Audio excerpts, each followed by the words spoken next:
people on the YouTube side on this live session. So basically, it's easy what we're going to be discussing about, right?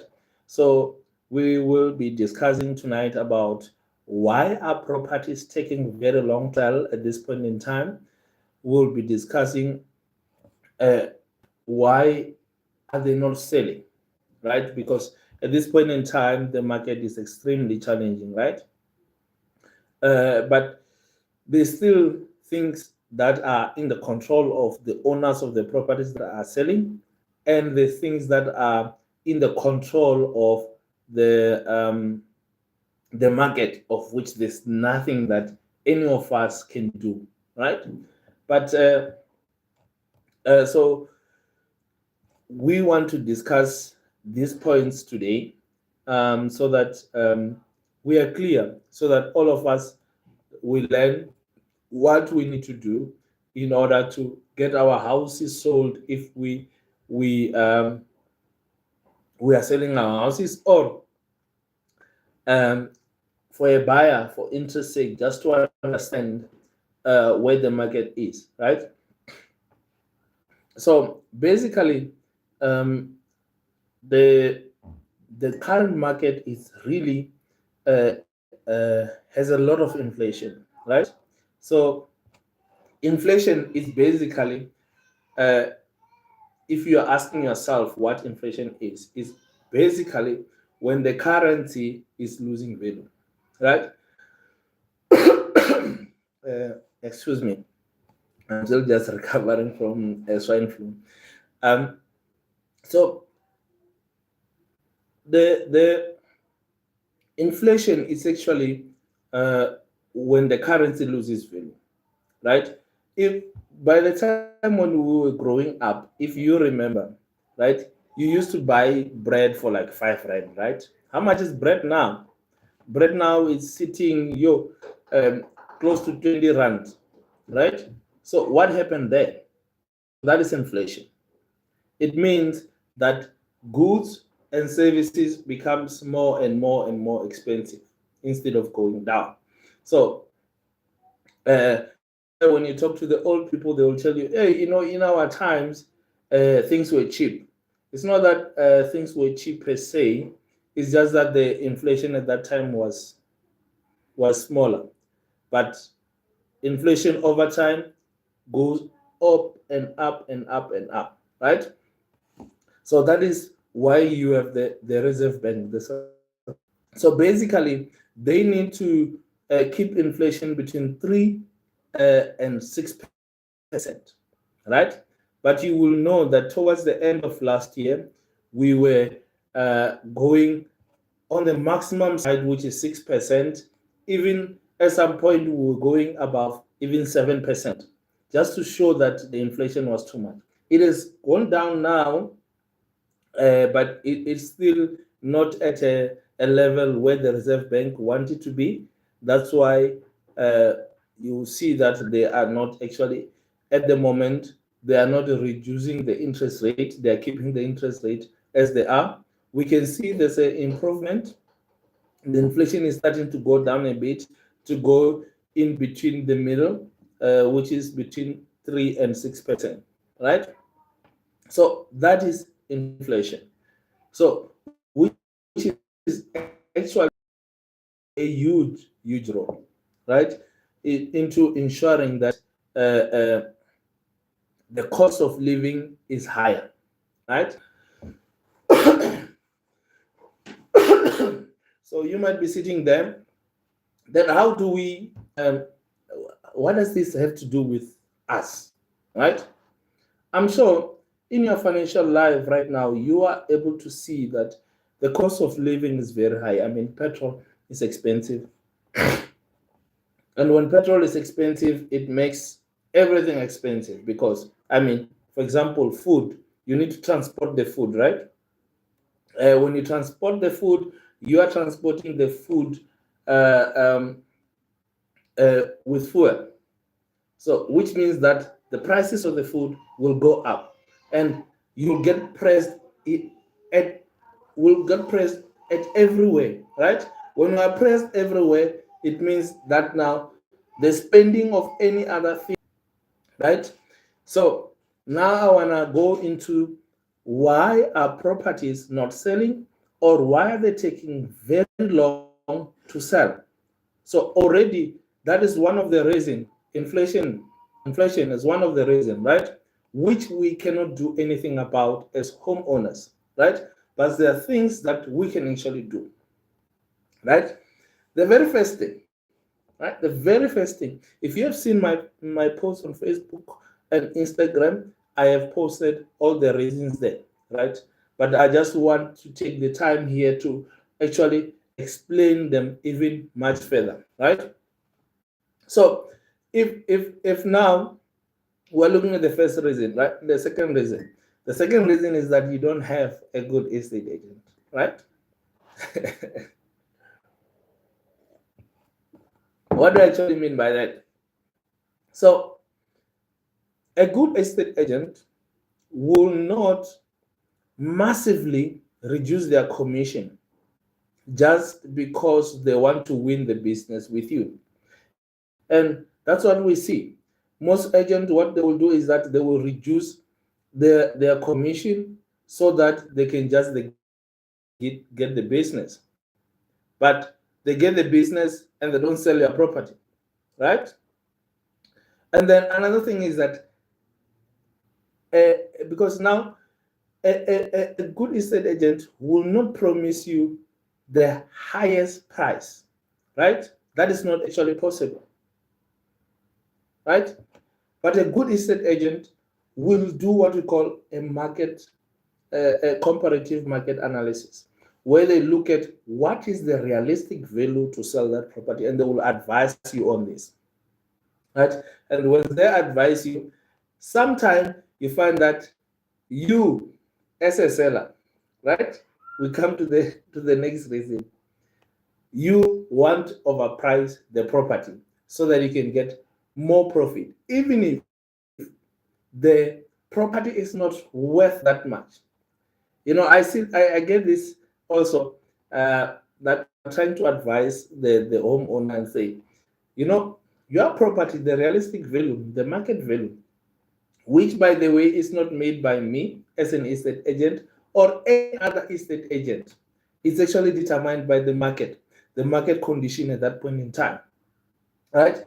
So you'll see if we are saying, okay, your property is worth 800,000, and then the owner says, no, I want 1 million.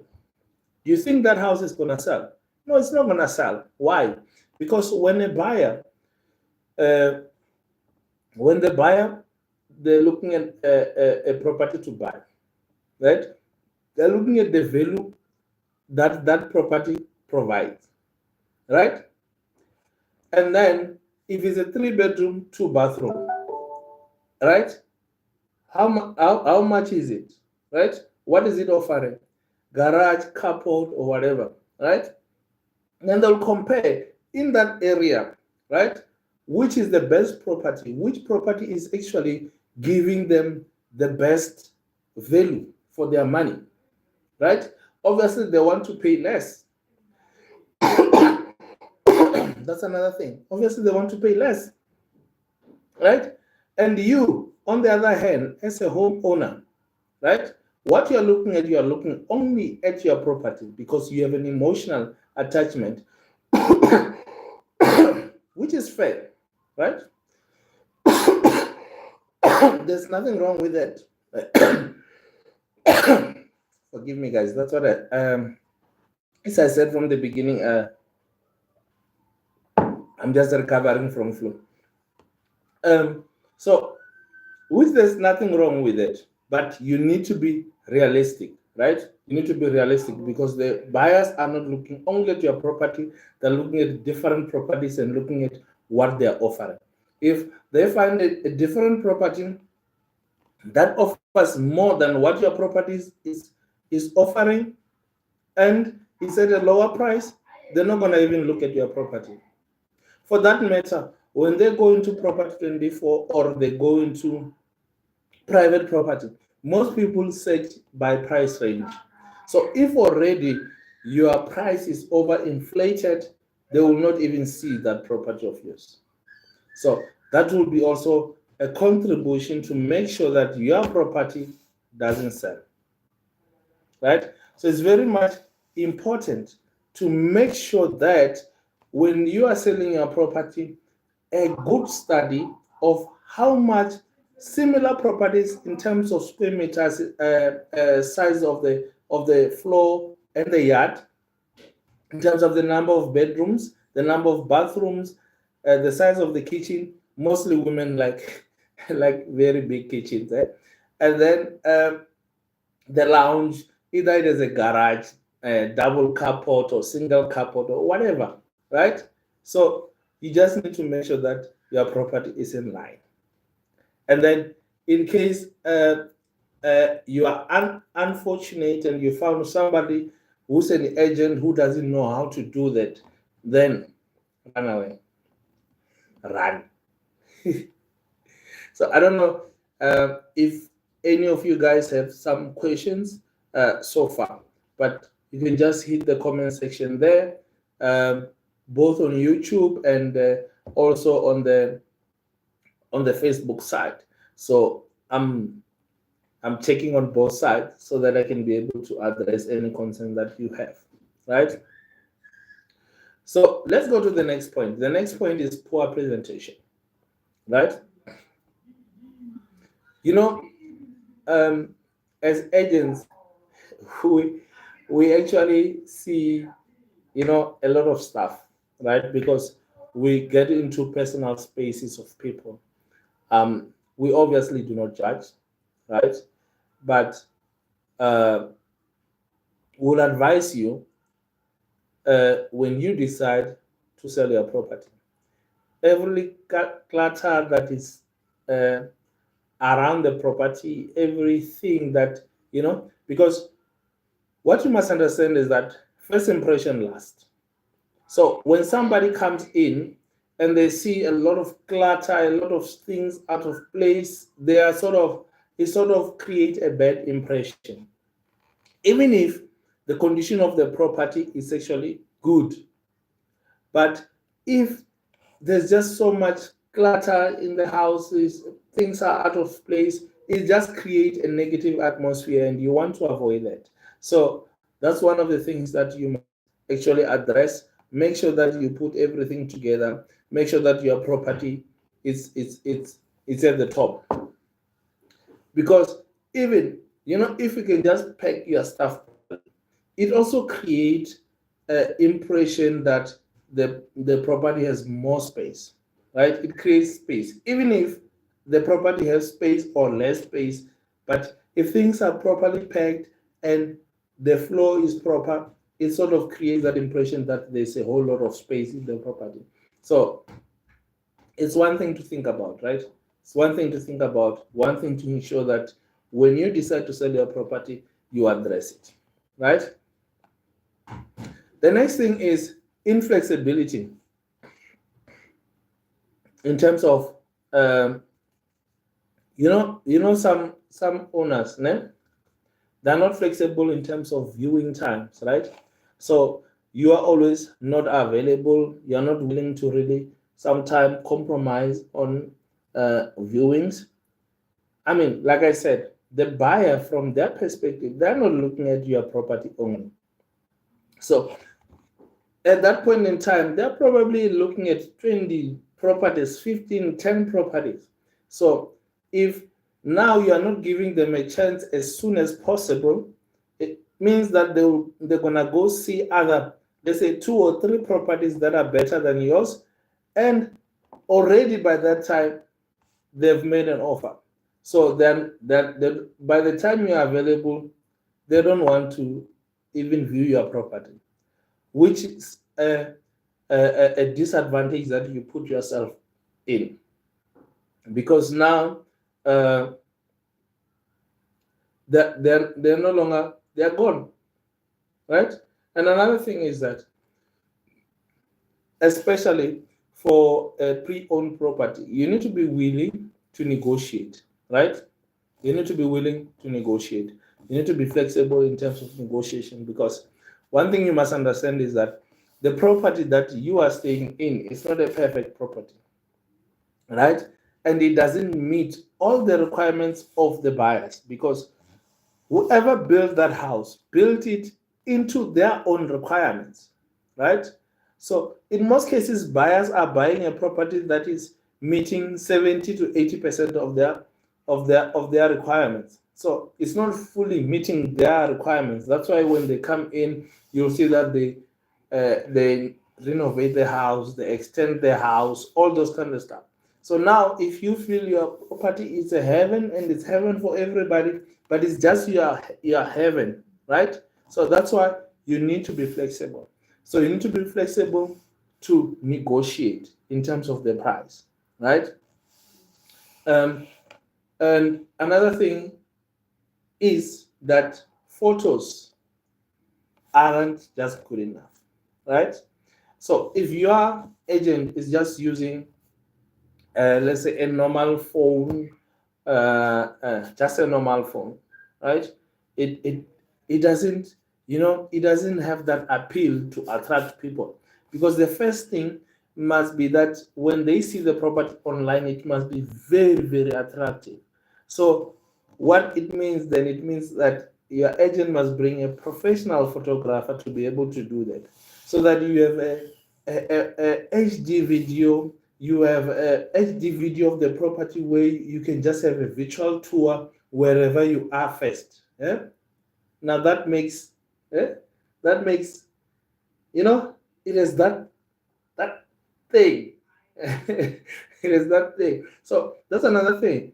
When you employ the agent, you must ask them these things that I'm giving you as tips here. You must ask them if they have the ability to do this. Because if they don't have the ability in this difficult market, it's going to be very, very difficult for them to sell the property. Right? So, time runs very fast. We've actually discussed a lot of points here. So far, I don't see any questions. So it means that people are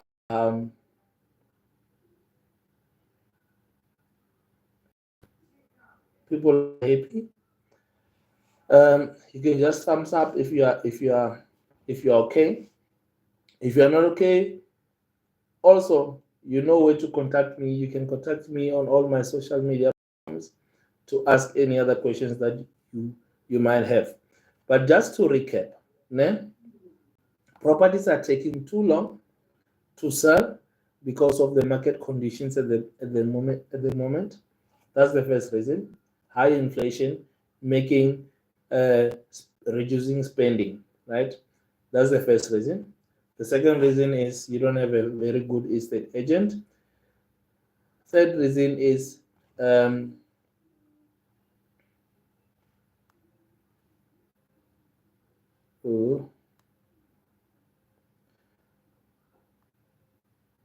so the third reason is overpricing of the property. Poor presentation is the fourth reason, and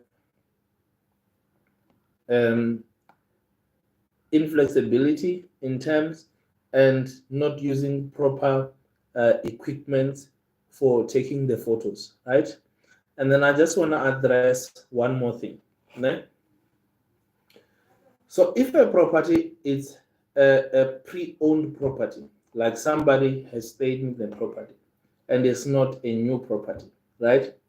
As a homeowner, it is very much important that you disclose of all the things that are wrong in the property. It doesn't mean that you need to fix those things, but you need to disclose them so that the new owner is aware of those things. Why you need to do that? You need to do that also. That's why I say you must be flexible in terms of the negotiation of the price, right? So that's another thing, right? Because your property will not be perfect, right? So you need to consider that, right? Yeah, I see. On YouTube, you say you are happy, rewarding. So, yeah, that's good. Okay, and then yeah, I think if there's no questions today, I see there's not so many questions. Um, we stop it here, and then we'll see it next Friday, guys. Join me next Friday. It is the big elephant, the Korean man. Cheers. I'm out.